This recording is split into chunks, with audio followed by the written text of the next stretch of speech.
Qadrli qeyrindaşlar, növbətdə diqqətinizə peşqədəm şair, ədib ئەخمەت ئىگەمبەردى ijodining ھايات مەنزىللىرى nomliq əslimsini sunmoqchiman.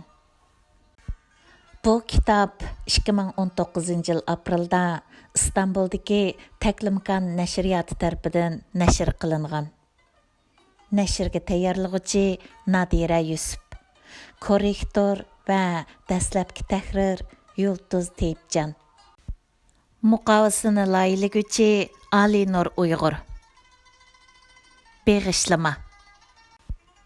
Ushbu asrimni zamonimizdagi eng vahshiy, eng zolim kommunist Xitoy fashistlarining irqiy qirg'inchilik va assimilatsiyani asos qilgan davlat terror siyosati natijasida Sharq Turkistondagi dahshatlik zindon, qonliq lagerlarda Xitoy jallotlari tarafidan inson qalbidan chiqqan azob-uqubat, xo'rliq, dafsandichiliklarga uchrab, bu vafosiz dunyodan ko'z yumayotgan, dard alam chekivatgan Sharq Turkistonning qahramon o'g'il qizlarga cho'nqur hurmat bilan beg'ishlayman. Ulug' Allohdan suyimlik vatandoshlarimga ham ulug' vatanimga mustaqillik ham hurlik tilayman. Amin. Muallifdan. ئەخمەت ئىگەمبەردىنىڭ ھاياتى، ئىجادىيىتى va مۇجادىلىسى ھەققىدە.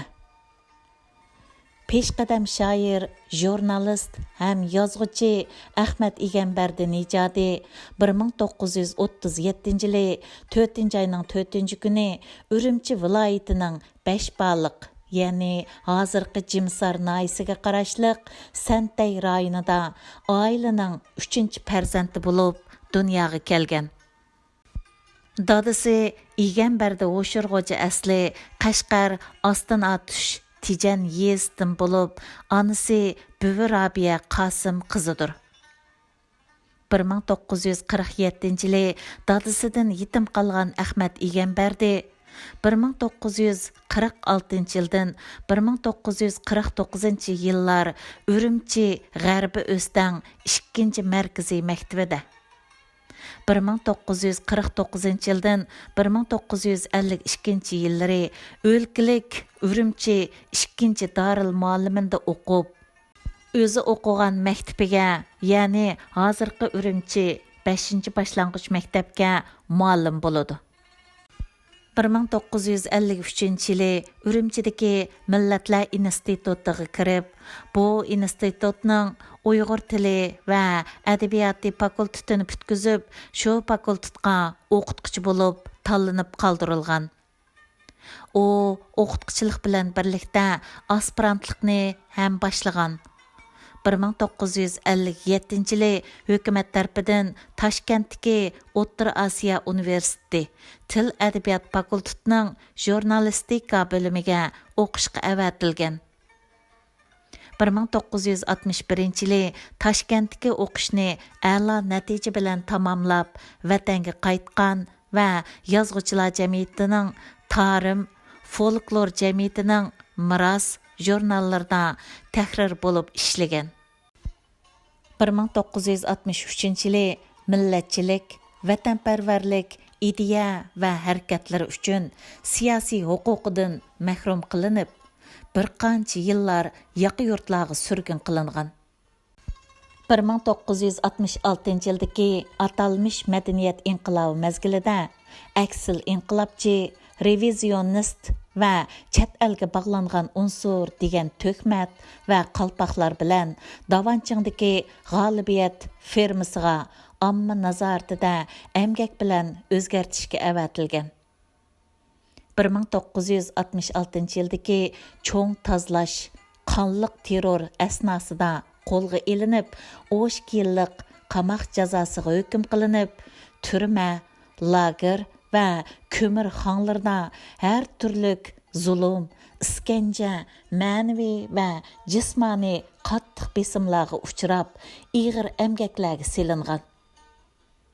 1979 yildagi atalmış madaniyat inqilobi mezgilidagi 100 minglarcha kadrlarning yo'q qilinish natijasida maydonga kelgan kadrlar buhroni tufayli maydonga kelgan bo'shliqni to'ldirish uchun turmadan bo'shatilib yozuvchilar jamiyatidagi o'rniga qaytarilgan ham 1982 yili aqlanib, xizmati ham siyosiy huquqi asliga keltirilib, folklor jamiyatining miros jurnalida tahrirlik xizmatida bo'lgan. 1985 yilning mart oyida oilasi bilan Iroq, Avstraliyaga hijrat qilgan. U hozir Janubiy Avstraliyaning markaziy Adelaide shahrida istiqomat qiladi. Onun bir qizi, 3 o'g'il, 4 farzandi bor. Shoir o'zining tunji she'rlarini Urumchi 2 Darul Ma'lumida o'qiyotgan yillarda tamlarga choplanadigan tam gazetlariga yozgan she'rlardan boshlagan va tunji she'ri 1954 yili Şinjan adabiyoti san'ati, ya'ni Tarim jurnali 12 sonida e'lon qilingan. Onun dastlabki jurnalistlik hayoti Toshkentda o'qiyotgan vaqtlardagi praktik qilish jarayonida fabrika zavodlarga berib yozgan qisqa xabarlardan boshlangan. ئەخمەت ئىگەمبەردىنىڭ she'r va maqolalari vatan ichi va sirtidagi gazet jurnallarda Uyg'urcha, O'zbekcha, Turkcha, Qozoqcha, Ruscha va inglizcha tillarda e'lon qilinib kelmoqda. Uning 1992 yili yozgan G'arbiy Turkistondagi qarindoshlarga ochiq xat nomli uzun maqolasi butun Türk dünyasının alayida diqqatini jalb qilgan bo'lib, Sharq Turkiston ovozi jurnalida Türkçe nashr qilingan bu maqola Xitoy tajovuzchilarining tarixdagi hiyla mikrlari, aldamchilik va zaharxandiliklarini jonliq misollar bilan pash qilgan. O maqolasini ko'k turk davlat boshliqlari Ko'ltekin va donishmand vazir Belgi Tunyoquqning Orxun mangu tashlarida biz Türklərə qaldırğan bebaho go'hardak vaz nasihatlarini qayta esga salgan bo'lib, bu nasihat ogohlantirishlar bugungi kunlardami o'zining real ahamiyatini saqlab qolganligi bilan alohida ahamiyatga egadir. Uning Bursa shahrida ichilgan 6-navbatlik Türk davlat va jamoatlari do'stlik, qarindoshlik, hamkorlik qurultayida so'zlagan va yig'in ahlining qizg'in olqishi rozimanligiga sazovor bo'lgan Sharq Turkiston Türk dunyosining qonliq yarasi temasidagi ahamiyatlik nutqi Türk dunyosi tadqiqot vaqfining nashr organi bo'lgan Türk dunyosi tarix jurnalida Türkçe nashr qilingan nadir asardir. Peshqadam adibning tuvandagidek asarlari bor. Birinchi zindondan yangragan o'tliq sadolar. She'rlar to'plami 1998 yili İstanbul Taklimakan Uyg'ur nashriyotida nashr qilingan. Ikkinchi Sharq Turkiston Türk dunyosining qonliq yarisi. 2000 yili İstanbul Taklimakan Uyg'ur nashriyotida nashr qilingan. Uchinchi Sharq Turkiston Vatanim mening maqolalar to'plami 2004 yili İstanbul Sharq Turkiston vaqfi nashriyotida nashr qilingan.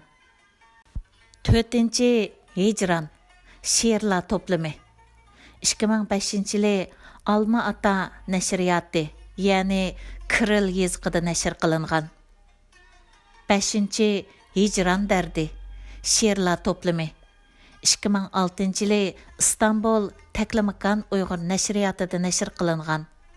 6-chi Sharq Turkiston ham milliy mustaqillik 2009 yili İstanbul Sharq Turkiston hamkorlik jamiyati nashriyotida nashr qilingan. 7-chi Hijrondadi she'rlar to'plami Turkcha tarjimasi 2009 yılı İstanbul Şərq Türkistan Həmkarlıq Cəmiyyəti nəşriyyatında nəşr qılınğan. 8. ھايات مەنزىللىرى biyografiyalik roman 2018 yılı İstanbul Təklimakan Uyğur nəşriyyatında nəşr qılınğan. Əfsus, onun türmədə yazğan Ming misralıq Tarımdan xət namlıq lirik dastanı türmə dairələr tərəfindən müsadir qılınğan olub, yadqa alğan 2000 misralıq zindan şeirlərini yoruq dünyaga elib chiqishqa muvaffaq bo'lalgan. O Avstraliyaga hijratga chiqqanda mərhum Abdulaziz Məxsumning yazgan bir qism she'rlar to'plamining qo'lyozmalarini birlikda elib chiqqan bo'lib, uni tezroq nashr qildirish orzusi bilan o'z qo'lidagi ko'chirilgan she'rlar bilan Abdulaziz Məxsumning qizi Zeynabning qo'lidagi she'rlarini qo'shib, Istanbuldagi do'sti professor doktor Sultan Mahmud apandimga yo'llab bergan.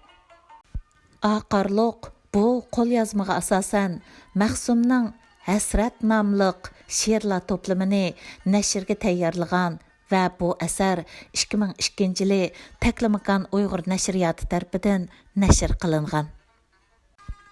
ئەخمەت ئىگەمبەردىنىڭ she'r, maqala əsərləri, Şərq Türkistan avazı, Uyğur avazı, Yeni Hayat, Uçqun, İstiqlalğa o'xshash hör dunyodagi Uyğur nəşriyyat ham chet el nəşriyyat organlarida nəşr qilinib kelmoqda. Erkinlik va mustaqillik mujadilasi. Әхмәт İgəmbərdining fikri va siyosiy ong, milliy sezgurligi balalik chaqlardan boshlab shakllanishga boshlagan. Uning dastlabki she'r va maqolalarida Uyg'ur xalqining uzun yillardan beri tashna bo'lib kelgan va hasrat nadomat bilan kutgan erkinlik, ozodlik va mustaqillik temalari bilan bog'langan. Neçə min yıllık şanlıq tarix, alamşumul madaniyat miraslari, mustaqillik kurash an'analariga ega bo'lgan Uyg'ur xalqining mustaqillik, erkinlik arzu armonlariga zid holda 100 minglab qurbonlar badaliga kelgan G'uljidagi Sharq Turkiston Istiqlol Jumhuriyati, ya'ni 1944 yildan 1949 yilgacha diktator Stalinning qora yuzlarcha qilgan xiyonati bilan ochko'z, qonxo'r Mao jallotlarining qo'liga tushib ketdi. 1949 yili sentabrning oxirida maktab tarafidan atalmış azodlik armiyani kutib olish uchun 2-chi Darul Mo'limindagi saboqdoshlari bilan Ulanbayga chiqqan yosh Әхмәт İgəmбەrdى va saboqdoshlari tanka, Bronovik mashinalardan chiqishga jur'at qilolmay, eg'izlarga maska tortgan, yanala o'xshash Xitoy askarlarini ko'rib, o'z ko'zlariga ishonmay hang-tang qilishgan edi. Shu chaqda saboqdoshlar orasida bu bizning armiya emas-ku, yanala shu Xitoylar-ku. Ular shimoldan kelish kerak edi-ku. Manas degan shimolda tursa degan so'zlar bilan g'ulg'ula boshlangan edi. Dar haqiqat, Uyg'urlarni asos qilgan Sharq Turkiston xalqi ilojisiz, majburiy Sovet imperiyasining oldishi bilan tarixiy dushmani qizil chumpardaga o'rnab olgan yana shu seriq ajdahoning og'ziga tushib, uning umid iqbol yulduzlari zulmatlik qor bulutlar ostida qolgan bo'lib, bu zulmatli qor bulutlar yosh Әхмәт İgəmbərdining pokiza yumron qalbiga qora ko'langilar tashlagan edi. Kunlar, oylar, yillar o'tdi. O'zini Uyg'ur xalqining pushti panoyi, nijotlik yulduzi deb atab olgan Beyjinglik kommunist bosqinchilari o'z-o'zini asta-asta oshkorildi. Dillardagi gumon, ishonmaslik, norozilik, qarshilik oxiri kurashga o'rin berdi. Көп ötmey o 1958 yıldıla Toshkentda o'qiyotgan saboqdoshlari orasida yerlik millatchi deb ko'rashga elindi. 1961 Toshkentdagi o'qishini tugatib, jurnalist mutaxassislikning a'lo diplomini qo'lga olgan yosh shoir jurnalist ئەخمەت ئىگەمبەردى az to'la xalqimga xizmat qilarman degan ezgu umidda vataniga qaytgan edi. Lekin uni kommunist Xitoy bosqinchilarining mustamlikachilik siyosatining Sharq Turkiston xalqiga keltirgan baloyi ofat qora qismatlari kutib oldi. ئەخمەت ئىگەمبەردىنىڭ Toshkentda o'qiyotganda 1960 yilning oxiri 1961 yilning beshida 33 nafar saboqdoshi bilan birlikda Xitoy tajovuzchilarining Sharq Turkistondagi zo'rliq, zo'mburliqlarini pash qilib, ochiq xat yezishiga jasorat qilgan 33 saboqdoshi bilan birlikda qo'l qo'ygan bu xatni Sovetlar İttifaqı Kommunistlar Partiyasi Mərkəzi Komiteti rəisi həm Sovet İttifaqı Ministerlar Kabinetining rəisi Nikita Sergeyevich Xruşovning o'z qo'liga topshirish ishiga qatnashgan va do'stlar bilan bu harakatga rahbarlik qilgan. Bu vatanparvarlik harakati bir kishining sotqinlik va xiyonati natijasida ئەخمەت ئىگەمبەردى va uning vatanga qaytgan saboqdoshlari oldi turma, qolganlari siyosiy va har xil ma'muriy jazolarga uchirdi. ئەخمەت ئىگەمبەردىنىڭ 1985 yili Avstraliyaga kelib, chet eldagi ikkinchi mujodilasi 1992 yili 25 aprel kuni Avstraliya Sharq Turkiston jamiyatini qurib, uning qurg'uchi raisi bo'lib saylanadi. Uning rahbarligida Uyg'ur tili maktabi, ya'ni 1992 yili Uyg'ur g'ulji mashribi, ya'ni 1997 yili Sharq Turkiston siyosiy panohlik tilguchilarning masalasi 1997 yildan boshlanib, xo'shallanarliq natijalarga erishdi. Sharq Turkistonliklar ko'p o'rinlashgan Gillis Plains rayonida Janubiy Avstraliya islom jamiyati bilan hamkorlashib, Vandana masjidini maydonga keltirishga asos soladi. Ya'ni 1994 yili.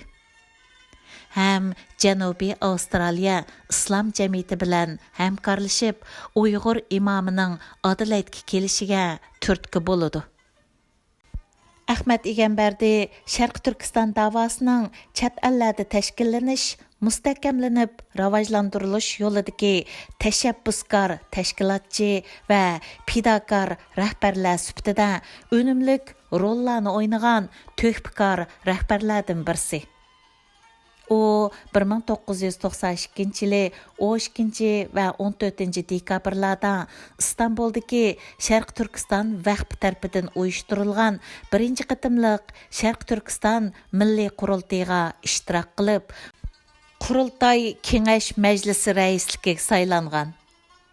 1998 yili İstanbulda qurilgan Sharq Turkiston milliy markazining qurg'uvchilaridan ham shu milliy markazning ھايات a'zolaridan biri.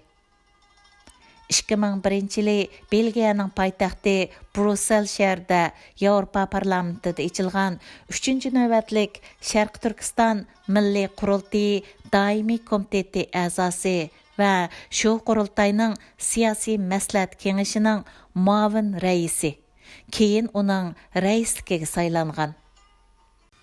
1996 yili İstanbulda Sharq Turkiston vaqfi tarafidan uyushtirilgan 2-navbatlik xalqaroliq Sharq Turkiston madaniyat va tarix simpoziumining ishtirokchisi. 1998 yili Turkiyaning Borsa shahrida ochilgan 6-chi Türk davlat jamoatlari do'stlik, qarindoshlik, hamkorlik qurultayiga qatnashib, Sharq Turkiston masalasi haqida muhim doklad so'zlagan. ئەخمەت ئىگەمبەردى 1999 yılı 10 ayda Germaniyanın Myunxen şəhərində içilgan Şərq Türkistan, yani Uyğuristan Milliy Qurultayıga qatnışıb, Qurultayning ھايات a'zoligiga saylanıdı ham shu Qurultayning siyosiy maslahat kengashining muavini bo'ladi. ئەخمەت ئىگەمبەردى 2004 yılı 9 ayının 14 günü Amerika Qo'shma Shtatlari Washington DC Kapital Hill'da qurilgan Sharq Turkiston Cumhuriyeti sürgündü hökumetining birinchi qurg'uchi prezidenti. O bu şərəfli xizmətini 2015 yılı Tokyo'da içilgan Sharq Turkiston Cumhuriyeti sürgündü hökumetinin 7. qurultayıgacha g'albilik davamlashtirgan. Peshqadam shoir, jurnalist ham yozuvchi, hurmatlik milliy mujohidimiz, mustaqillik jangchisi ئەخمەت ئىگەمبەردىنىڭ 60 yillik sarguzashtlari vatanimiz va millatimizning taqdir qismatlari bilan chambarchas bog'langan bo'lib, uning hayot yo'li muhim voqea va qimmatlik ma'lumotlar bilan to'lgan. Şuna hürmetlik ئەخمەت ئىگەمبەردىنىڭ ھايات مەنزىللىرىنىڭ birinchi kitobining nashr qilinishini alayda tabriklab, kitobning davomini yezib, vatan xalqimizga yodnoma qilib qoldirish uchun Janobi Allohdan ئەخمەت ئىگەمبەردىگە va uning oilasiga mustahkam salomatlik ham xayrlik umrlar tilaymiz. Amin. Nashrga tayyorlovchidan. Davamını keyinki növbətdə anlığaysızlar.